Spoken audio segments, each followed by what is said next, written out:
नमस्कार, मैं अनीता चौधरी और न्यूज़ अड्डा ने एक मुहिम चलाई है। मुहिम ये है कि देश के खिलाफ दंगे भड़काने वाली वो CAA NRC के खिलाफ जो शाहीन बाग में जो प्रोटेस्ट चल रहा था, जो कि सीलमपुर तक पहुंचा, नॉर्थ ईस्ट दिल्ली में पहुंचकर जाफराबाद में जिसने जो आतंक मचाया, जिसे एक दंगे का नाम दिया गया, आखिर वो क्या साजिश थी और उसके पीछे की क्या पूरी पटकथा थी, कौन इसका मास्टरमाइंड था, कौन रेगुलेट कर रहा था और इंटरनेशनली हिंदुस्तान के खिलाफ जो साजिशें रची जा रही थी उसको किस किस तरह से रोड मैप देते हुए अपने ही देश के कुछ लोग इस देश को बर्बाद करना चाहते थे, गज़वाए हिंद के ख्वाब देख रहे थे, जिहाद के नाम पे खून खराबा करना चाह रहे थे। CAA तो एक बहाना था,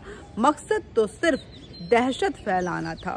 तो इसको लेकर के हमने शर्जिल इमाम उमर खालिद को लेकर के काफ़ी खुलासे किए हैं और एक और हमने बताया कि दिल्ली के करकटजुमा कोर्ट में डे टू डे हियरिंग चल रही है इस मामले को लेकर के कि जो फरवरी में दिल्ली के उत्तरी पूर्वी दिल्ली में जो दंगा हुआ था उसमें आखिर क्या पूरी कहानी थी और उसमें जो गिरफ्तारियां हुई हैं, उसके खिलाफ जो चार्जशीट दाखिल किए गए हैं, उनके ऊपर जो चार्जेस लगाए गए हैं, उसको लेकर के day to day hearing Delhi के करकटजुमा कोर्ट में चल रही है।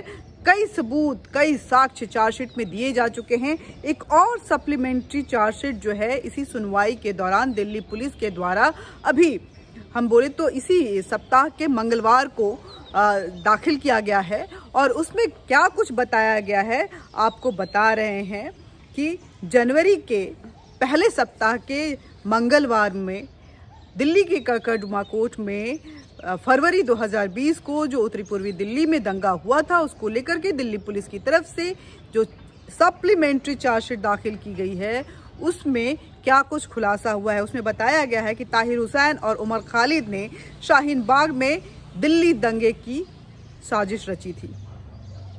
ये लोग शाहीन बाग में लगातार मिल रहे थे और वहीं से इसकी बुनियाद रखी जा चुकी थी कि क्योंकि ये उत्तरी पूर्वी का ये इलाका जो है मुस्लिम डोमिनेटेड इलाका है, इसलिए भावनाओं से खेलना है और दंगा फैलाना है। दहशत किसी हाल में नजर आना चाहिए जब डोनाल्ड ट्रंप दिल्ली पहुंचे तो, और वर्ल्ड प्लेटफॉर्म पे भारत का नाम खराब होना चाहिए, यही सिर्फ मकसद था। उमर खालिद मास्टरमाइंड है इस पूरे दंगे की।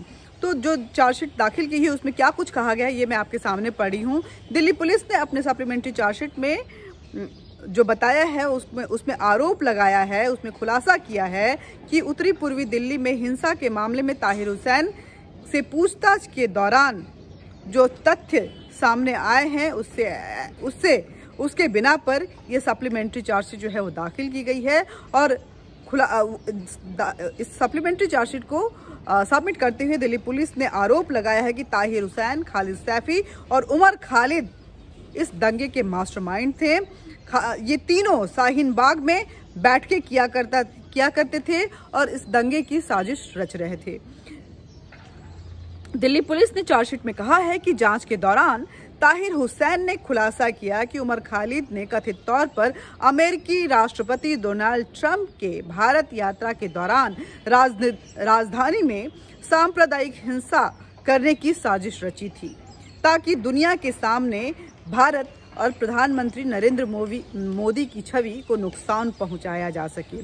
चार्जशीट में कहा गया कि फरवरी में हिंसा की योजना के अनुसार खालिद सैफी के माध्यम से ताहिर हुसैन ने 8 जनवरी 2020 को उमर खालिद से मुलाकात की थी, जहां उमर खालिद ने कथित तौर पे कहा था कि हम राम जन्मभूमि बर्दाश्त कर गए, हम अनुच्छेद 370 को हटाए जाने पर चुप रह गए, लेकिन ये CAA यानी कि नागरिकता संशोधन कानून जो सिटीजनशिप अमेंडमेंट बिल एक्ट आया है उसके वापस लेने तक हम चुप नहीं बैठेंगे।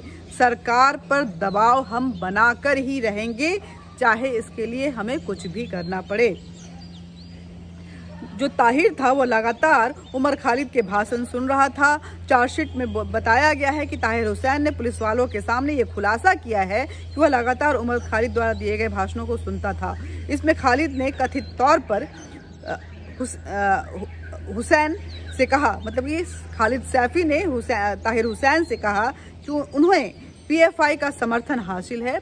खालिद सैफी ने ताहिर हुसैन को बताया कि घबराने की बात नहीं है, किसी चीज़ के लिए चिंता करने की बात नहीं है, उन्हें पीएफआई से समर्थन हासिल है। और इसलिए खालिद ने ताहिर हुसैन को कहा कि आप हिंसा के लिए लोगों को उकसाइए, बाकी बंदोबस्त सारी चीज़ों का हमारे पास है।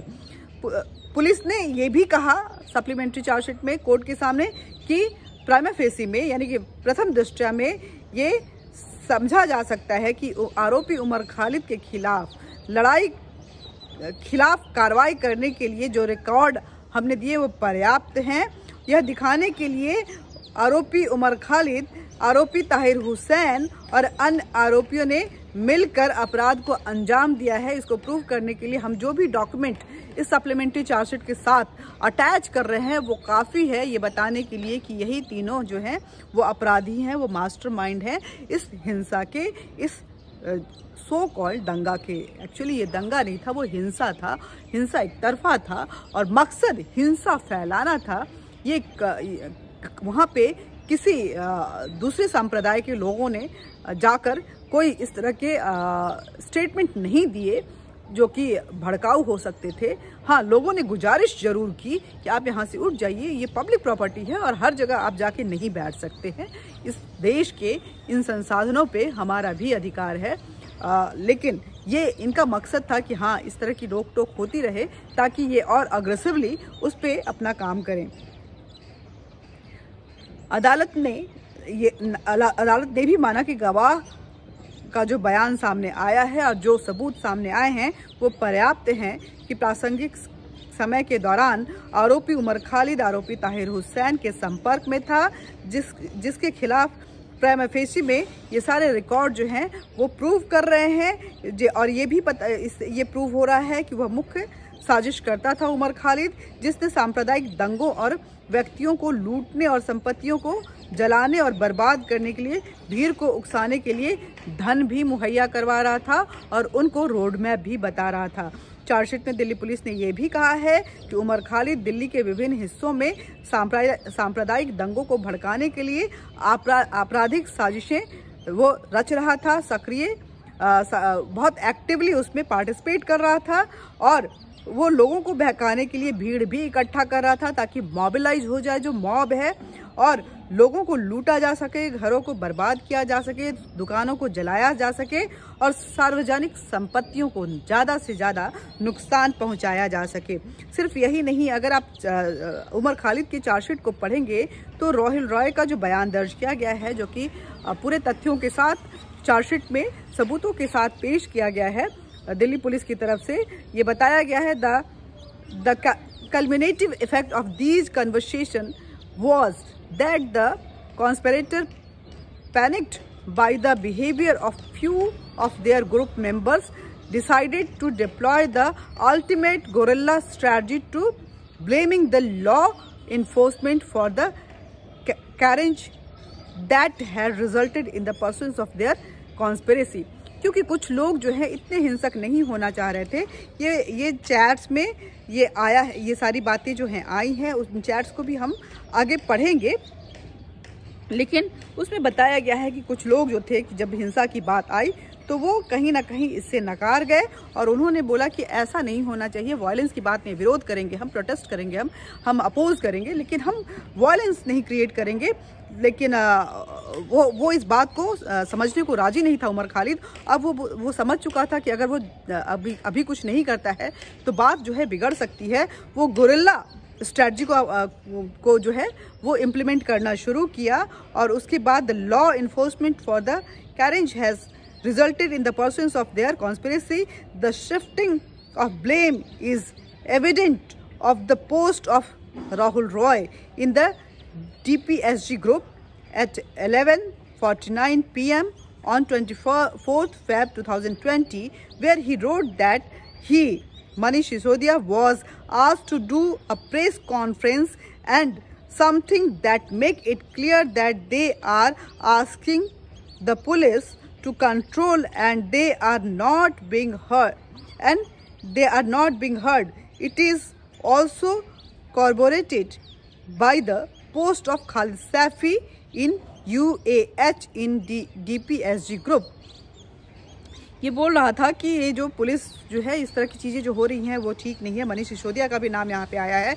Relevant portion of the statement of protected witness बेटा दैट इज राहुल रॉय, उसके आधार पे ये जो कुछ बातें जो हैं वो चार्जशीट में रखी गई हैं कि जब उसको इंट्रोगेट किया गया, जो उससे पूछताछ की गई तो उसने क्या कुछ कबूला है राहुल रॉय ने उस पर। अमानतुल्लाह ने हमारी टीम को ब्रीफ करते हुए बताया था, राहुल रॉय बोल रहा है, बताया था कि जेसीसी के अन्य लोगों व संगठनों जिनमें Pinjra Tod, ATSA Jamia student forum and Umar Khalid व उसका ग्रुप यूनाइटेड अगेंस्ट हेट PFI आदि के साथ मिलकर पूरी दिल्ली में CA, NPR, NRC के विरोध की जगह जगह प्रोटेस्ट करने की योजना बनाई, जिसमें महिलाओं और बच्चों को आगे रखकर धरने प्रदर्शन किए जाएंगे। और शाहीन बाग इस योजना का पायलट प्रोजेक्ट है कि जहां पे महिलाएं जो हैं आगे थी तो पुलिस जो है बल प्रयोग करने में नाकाम हो रही थी और ये जो है सक्सेसफुल स्ट्रैटेजी उनको समझ में आया, इसलिए वो इसी स्ट्रैटेजी के साथ बाकी जगहों पे भी जाना चाहते थे। दिल्ली के इस भाग में जो दंगा फैलाना चाहते थे उसके लिए उनके पास जो है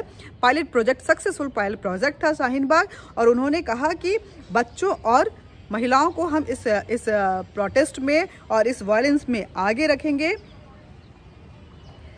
हमें अपने इस योजना को एक बड़े आंदोलन के रूप देकर दिल्ली के मुस्लिम बाहुल इलाकों में लेकर जाना है और ख़ास तौर पर इस योजना को जमुना पार इलाके में मुस्लिम बाहुल इलाकों तक पहुंचाना है। इसके लिए हमें लोगों के बीच CA, NPR, NRC के विरोध वाले पर्चे बंटवाने होंगे। ऐसा वो बोल रहा है राहुल रॉय जो है अपने उसमें कि क्या कुछ उसको कहा गया और किस तरह से वो जो है आगे बढ़ रहा था और विरोध वाले पर्चे तथा उन लोगों को प्रोटेस्ट साइट पर आने के लिए मोटिवेट करना है, उनको उकसाना है। फरवरी के महीने में अमानतुल्लाह ने बताया कि उमर खालिद ने अमरावती महाराष्ट्र में एक भड़काऊ स्पीच देकर लोगों से कहा है कि 23 फरवरी को अमेरिका के राष्ट्रपति ट्रंप के इंडिया आने पर प्रोटेस्ट के जरिए कुछ ऐसा करेंगे जिससे दुनिया में ये मैसेज जाए कि इंडिया में मुसलमानों की हालत बहुत खराब है और भारत सरकार पूर्ण रूप से मुस्लिम विरोधी है और लोगों से सड़कों पर आने की अपील कीजिए ज़्यादा से ज़्यादा। जो इसके बाद मुझे अमानतुल्लाह और उसके साथियों की बातचीत से ऐसा लगने लगा कि लोगों की ट्रंप की इंडिया विजिट के दौरान इन प्रोटेस्ट के जरिए कोई बड़ा दंगा फसाद की प्लानिंग है। तब मुझे लगा कि इन लोगों के इरादे ठीक नहीं हैं और ये लोग कुछ बड़ी साजिश रच रहे हैं। ये कहना है राहुल रॉय का कि उसे ऐसा महसूस हुआ। आगे एक और स्टेटमेंट जो है वो आया है।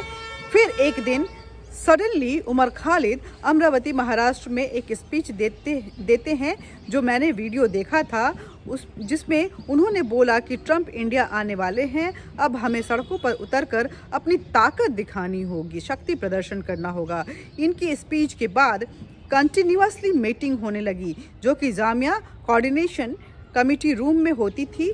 अमानतुल्लाह ने मुझे बताया कि मीटिंग में यह डिसाइड हुआ है कि जामिया कोऑर्डिनेशन कमेटी के लोग पिंजरा तोड़ रिप्रेजेंटेटिव के साथ मिलकर चक्का जाम करेंगे नॉर्थ ईस्ट दिल्ली में। ये सारी बयान जो कबूलनामा है वो बता रहा है कि किस तरह से अमानतुल्लाह जो है वो अमल कर रहा था और जो भी स्पीच सर्जुल इमाम और उमर खालिद की तरफ से दिया जा रहा था वो स्पीच नहीं था, वो एक रोड मैप था जिसको जब स्पीच के जरिए डिलीवर करके लोगों को बताया जा रहा था कि आपको किस तरह से आगे बढ़ना है, आपको अपने मुकाम तक अपने शक्ति प्रदर्शन को दिखाना है और अपनी मंजिल तक पहुंचना है। और वो मंजिल जो है जिहाद है, इस्लामियत है, इस्लामिक कंट्रीज देश को बनाना है और एक और मुस्लिम कंट्री जो है हमें अपने लिए बनानी है, हमें गज़वाए हिंद की आगाज़ करनी है। फिर सब देखने के बाद मुझे रियलाइज हुआ कि ये सारा प्रोटेस्ट प्लान के साथ हुआ है। पिंजरा तोड़ जामिया कोऑर्डिनेशन के लोगों के साथ इशरत जहां, खालिद सैफी और कुछ अन्य नाम जो मैं बता चुका हूं, United Against Hate, Umar Khalid, इन सब की प्लानिंग से हुआ। उस जमात के लोग, कुछ जमात के लोग भी थे।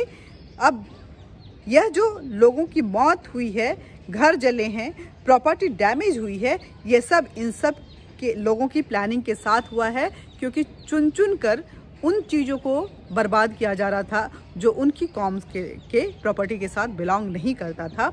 वो निशाना बनाया जा रहा था। पहले से ही ये पॉइंट आउट कर लिया गया था, उनको टारगेट कर लिया गया था कि आखिर कौन सा वो घर होगा, कौन सी वो दुकान होगी, कौन से वो लोग होंगे, कौन सी वो गली होगी जहां हमें ज़्यादा से ज़्यादा बर्बादी के मंजर जो हैं वो पसारने हैं।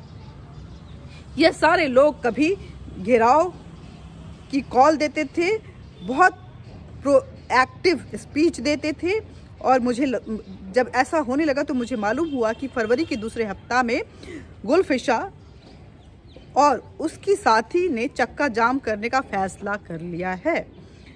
मैंने मेरे पूछने पर उसने बताया कि उमर भाई, जामिया कोऑर्डिनेशन कमेटी व ऊपर के बड़े लोगों ने उन्हें हिदायत मिली है कि प्रोटेस्ट को हमें अगले मुकाम तक ले जाना है। अब ये प्रोटेस्ट नहीं रह गया था और भाषणों से काम नहीं चलेगा। अब चक्का जाम करके ही सरकार को झुकाना है, और ये आखिरी रास्ता जो वॉयलेंस का है वो भी अख्तियार करना है। बिना खून बहाए हम अपने आंदोलन को अपनी आखिरी मुकाम तक नहीं ले जा सकते हैं। ये गुलफिशा जो है वो बताई है राहुल रॉय को। गुलफिशा, जामिया इस्लामिया, पिंजरा तोड़ के लोगों व उमर खालिद जैसे लोगों का मकसद माहौल को ख़राब करके हिंदू मुस्लिम दंगे फैलाना था।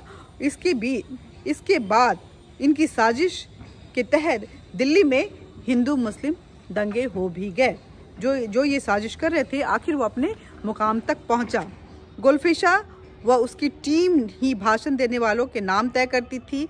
इसके बाद गुलफिशा, उसकी टीम के साथियों ने उमर खालिद, जामिया कोऑर्डिनेशन कमेटी जो कि के लोगों के साथ मिलकर ऊपर वाले लोगों के कहने पर प्रोटेस्ट में शामिल औरतों और लड़कों को अपने साथ लाल मिर्च पाउडर, ईंट, पत्थर, एसिड की बोतलें और टूटी हुई कांच की जो बोतलें हैं उनको लाने को कहती थी। वो तैयारी पूरी हो रही थी। गुलफिशा, जामिया इस्लामिया, पिंजरा तोड़ के लोगों व उमर खालिद जैसे लोगों का चक्का जाम करके दिल्ली में हिंदू मुस्लिम दंगा करवाना एकमात्र मकसद था। इसके बाद उनकी साजिश के तहत दिल्ली में हिंदू मुस्लिम जो दंगा है वो अपने अंजाम तक पहुंचा था। Relevant portion of the statement जो बाकी चार्जशीट में लगाया गया है, जो कि दिल्ली पुलिस बोल रही है, relevant portion of the statement of protected witness echo under section 164 CRPC recorded on 22/4/2020। उन्होंने कहा कि यामीन के घर के नीचे जिसका की पता है, एड्रेस है E1/13 सीलमपुर में अपना ऑफिस बना रखा था। उस रूम में, जिसका नाम यहाँ पे नहीं दर्शाया गया है, नॉट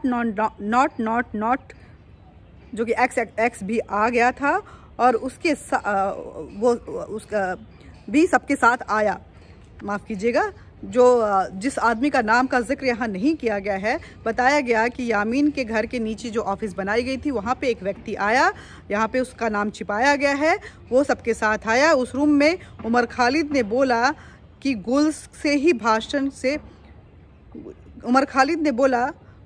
भाषण से कोई काम नहीं चलेगा। यह समझो कि सरकार मुसलमानों के खिलाफ है, खून बहाना पड़ेगा, ऐसे नहीं चलेगा। चक्का जाम ही आखिरी रास्ता है, हमें सरकार को घुटनों के बल लाना ही होगा। संघियों की सरकार इस तरह नहीं मानेगी। फिर वह फोटो खिंचवा कर चला गया। उसके कुछ देर बाद गुल औरतों से बोलने लगी कि आप अपने साथ लाल मिर्च पाउडर, डंडे और एसिड बोतल, टूटे हुए बोतल, कांच के टुकड़ों की पाउडर के सारी सामग्री जो है वो अपनी तैयारी के साथ लेकर आए। JCC जामिया कोऑर्डिनेशन कमेटी के लोग इन सब को मोटिवेट कर रहे थे कि दिल्ली में दंगा भड़काना है। लोग लोग मरे तो कोई बात नहीं, उमर खालिद का भी यही मोटिव था। किस किस तरह की बातें कही जा रही हैं आप समझ सकते हैं। मैं तो पढ़ रही हूँ तो मुझे लग रहा है कि आखिर कितनी बड़ी प्लानिंग थी। काफ़ी लंबी बातें इस चार्जशीट में लिखी गई हैं। हमने पेज नंबर जो है 156 तक पढ़ा है अभी तक। आगे हम पढ़ेंगे 157 से आगे पढ़ना शुरू करेंगे कि आखिर क्या कुछ बातें कही गई हैं और उसके तहत क्या कुछ होता है। आखिर कौन है ये XXX जो कि आया और लोगों को अंतिम इंस्ट्रक्शन दे के चला गया फ़ोटो खिंचवा के कि अब वो समय आ गया है जब आपको दंगा करना है, आपको खून बहाना है, दहशतगर्दी करनी है। हमारी जो मंजिल है कि या तो गज़वाए हिंद के तहत इस देश को एक इस्लामिक देश बनाए या फिर जिहाद के ज़रिए और देश में हिंदू मुस्लिम दंगा फैलाने के बाद एक और मुस्लिम कंट्री हम अपने लिए लेकर आए। तो ये सारी चीज़ें हैं। आप समझ सकते हैं कि जो साजिश थी वो कितनी गहरी थी। पढ़ने में ही मेरे दिल जो है एकदम ऐसे कांप जा रहा है, दहल जा रहा है कि आखिर किस तरह से इस देश को बर्बाद करने के लिए क्या क्या चीज़ें की जा रही हैं। और आगे भी ये चीज़ें जो हैं, क्योंकि ये लोग ख़त्म नहीं हुए हैं, नाम बदलते जाएंगे, किरदार बदलते जाएंगे, लेकिन एक जो मकसद कहीं कोने में पनप रहा है, जब तक वो जड़ से नेस्तो नाबूद नहीं होता है तब तक वो जिंदा रहता है और वो हमेशा, उसका खतरा हमेशा बना रहता है। आखिर कैसे इन सब चीज़ों से सरकार निपटेगी, कैसे हमारा समाज जो है संभल पाएगा, समझ पाएगा, हमारे आने वाली पीढ़ी आखिर इन साजिशों को किस तरह से भांप पाएंगी, ये सब हमारे लिए, हम अपने आने वाली पीढ़ी को किस तरह से समझा पाएंगे, ये हमारे लिए चुनौतियां हैं। इन चुनौतियों से गुजरना है हमें। लेकिन एक बार फिर मैं आप लोगों से दरख्वास्त कर रही हूँ कि समझिए, समझने की कोशिश कीजिए, मेरी बातों पे विश्वास। मैं जो भी पढ़ रही हूँ वो पन्ना पलट के पढ़ रही हूँ, सबूतों के साथ पढ़ रही हूँ। कोई भी चीज़ इसमें मेरा अपना एक शब्द भी नहीं है। जो भी चीज़ें उसमें लिखी गई हैं वो पढ़ रही हूँ। अगर मेरी बातों पे जरा सा भी शक है, और सिर्फ शक की वजह से नहीं, आपको भी पूरी तरह से इन चीज़ों को समझने के लिए ऐसी चीज़ों को पढ़ना चाहिए। आप देश के हर एक नागरिक को ये चार्जशीट उठानी चाहिए और पढ़नी चाहिए कि आखिर किस तरह की कॉन्स्पिरेसी हमारे देश के खिलाफ चल रही थी, हमारे अपने लोगों के खिलाफ चल रही थी। हमारा देश बर्बाद होने की कगार पे था। लोग जिहाद के लिए उकसा रहे थे, दहशत फैला रहे थे, लेकिन शायद ये दहशतगर्द भूल गए थे कि ये भारत है। ये न मिटा था, न मिटा है और ना ही आगे मिटेगा। इसको मिटाने की ना जाने कितने हजार सालों से कोशिशें चल रही हैं, लेकिन ये और मजबूती के साथ हर बार उभर कर आता है। नमस्कार।